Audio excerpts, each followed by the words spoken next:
Hi guys! Welcome back to my YouTube channel. So ako nga pala si Christina JS. Please subscribe. Yeah, subscribe. Subscribe and watch. Joke lang. So yeah. So before ako mag-start, flex ko lang yung mga friends ko dyan. Mga mamshi. Alam nyo na kung sino kayo. Mga kamamshi. So, itong ano na to, itong dessert na to, ginawa ko kasi, para sa akin, siya, masarap. Actually, hindi siya nakakasawang kainin.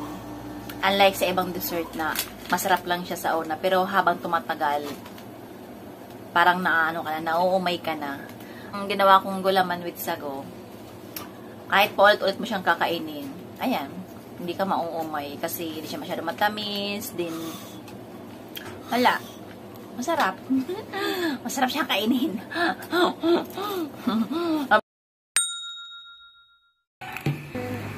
Jadan!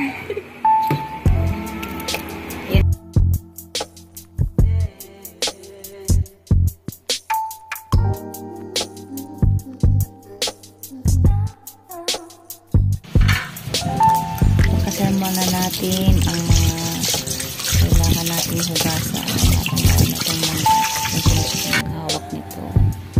Ayan, yung sago kailangan malinis din yan, hugasan ng mabuti. Yung grapes, ayan,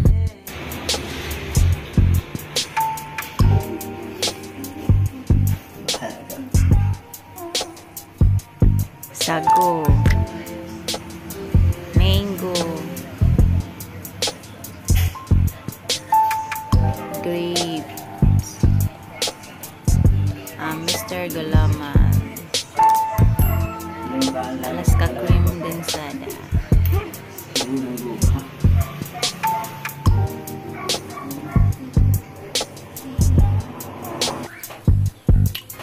So maglaga tayo guys ng water ng 6 na baso para sa 2 pack na Mr. Gulaman. Ayan, add na natin yung Mr. Gulaman. Haluin lang natin mabuti para hindi siya magdapot. Dikit-dikit pala yung mga niya, powder. Halo lang ng halo hanggang sa lumapot siya.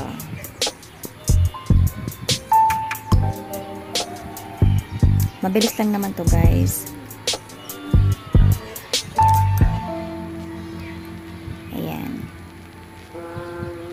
Then, add din tayo ng sugar. Mga 1 spoon na sugar. Then, haluin natin ulit.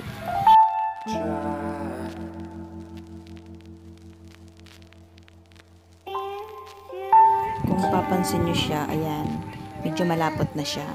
Pwede natin siyang ilagay sa lalagyan. After nito, lagay muna natin siya sa ref ng mga 10 minuto para mas mabilis siyang tumigas. Ayan. Antay lang tayo ng 10 minutes. Ayan, tapos na. Slice na natin. Ang lahat ng gagamitin para sa gulaman with sago. Masarap to guys. Try nyo din paminsan-minsan para matikman nyo. Very simple lang naman itong gawin and hindi siya magastos. Pagkat 200 pesos nyo meron na kayo.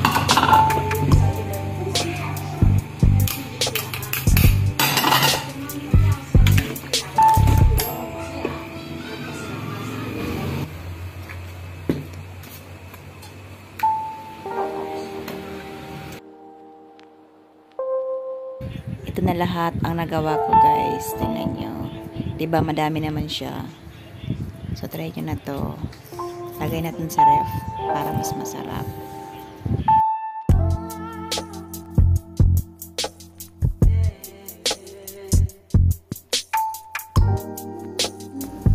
napapansin nyo guys, di ba, maluwag yung ref ko. Wala kasi siyang laman. Yan lang talaga yung laman.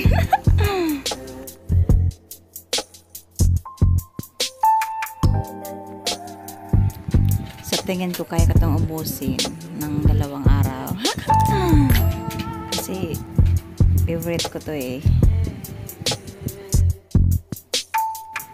Maya-maya, mga kalahating oras, kukuha na ako dyan. Malamig na yan, medyo malapot na yung ano niya, gatas niya.